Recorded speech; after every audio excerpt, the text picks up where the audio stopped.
Good morning. It is 7:06 a.m. on Tuesday, August 13th, 2019.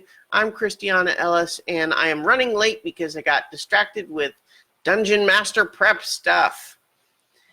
This is 5 more minutes. So I wanted to talk today a little bit about the DM prep because that's what's on my mind, but not in the specific details of what's going on this session as much as the general concept of what's going on in this session.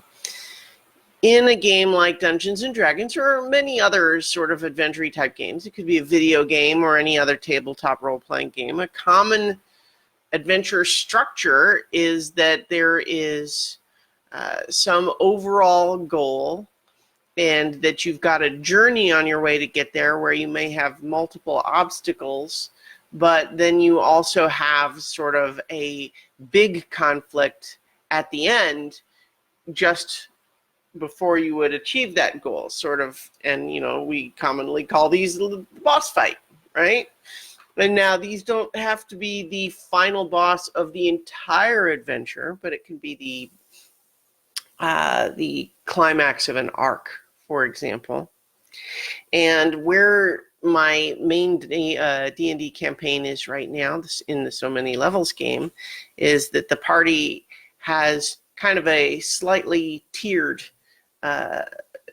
adventure going on in this current arc where there were, as presented, 3 different primary challenges that they had to overcome in order to achieve their goal, which is to help the world tree regrow.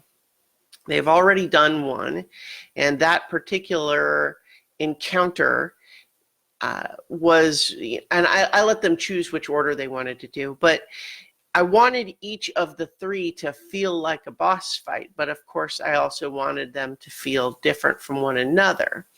One of the things that can happen in Dungeons & Dragons, even if you like the combat system, is that just making a monster tougher by, say, giving it a lot of hit points or making it hard to hit, that all by itself doesn't actually make the combat all that interesting. In fact, sometimes what it just does is it makes the combat just take a long time. And that's not necessarily the most fun way to do it. And so in order to keep things from just turning into a drudge of, well, you hit it and it's not dead yet, and it hits you and you heal yourself, and then you hit it and it's not dead yet, and then it hits you and then you heal yourself. Nobody wants that. So I was trying to think about how to make each one different. And so the first one that they tackled was perhaps the most non-traditional, which was an angel that had sworn a holy vow to oppose them. And I think I've talked about this a little bit in these videos before, but I specifically set it up as something where if they felt like it was just necessary and there was no way around it, they could have just fought the angel and it would have been its own encounter in that way. But what I was kind of hoping would happen is what happened, which is that they recognized this is a good creature that has just found itself on the other side of this conflict. It does not want evil things, and therefore we shouldn't treat it like an evil creature.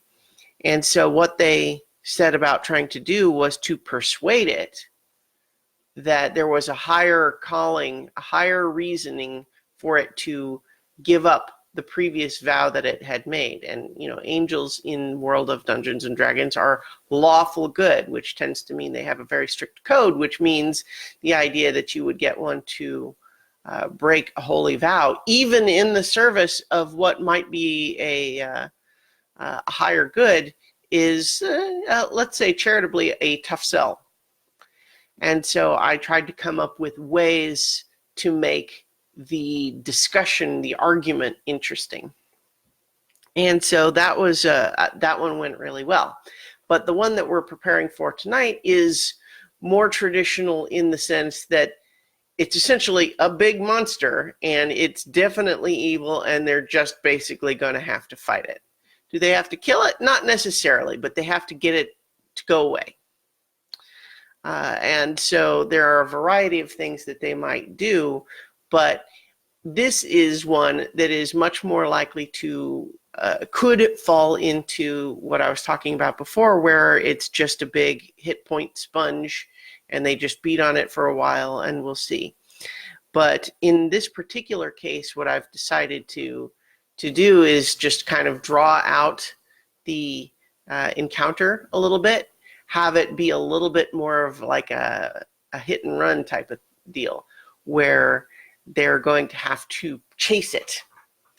And I think that I'm hoping that that'll make it a little bit more interesting. And so by the time they finally have like the direct combat with it, that'll be like the mini climax of the combat, as opposed to just you show up to the room it's in and start fighting.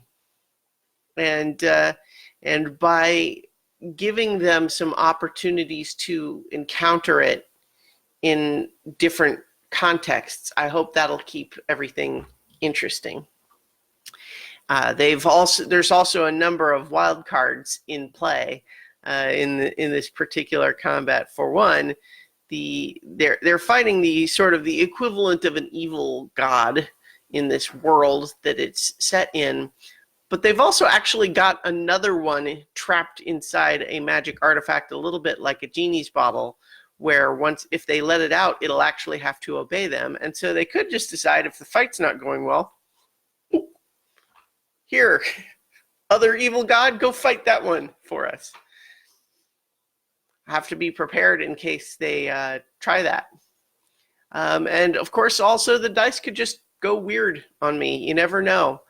But that's actually part of where improv skills come in, is that you can plan and plan and plan for how you think an encounter is going to go, and then the players might come up with some weird, real little idea in the heat of the moment, and that changes everything, and you have to be able to roll with it on the fly. Or sometimes the dice are just against one side or the other. Like, maybe your boss monster just cannot hit the enemy, the players just manage to land every attack, and it just starts going really fast. That's a little easier to massage if you need to, but at the same time, it could go the other way too, right? What if the players just can't hit anything and the monster is doing a lot of damage?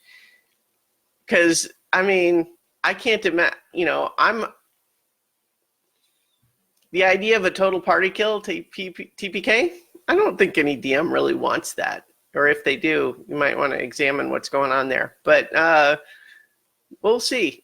We'll see how it goes. But anyway, I'm thinking a lot about it. That's why I'm talking a lot about it. That's why I was distracted this morning.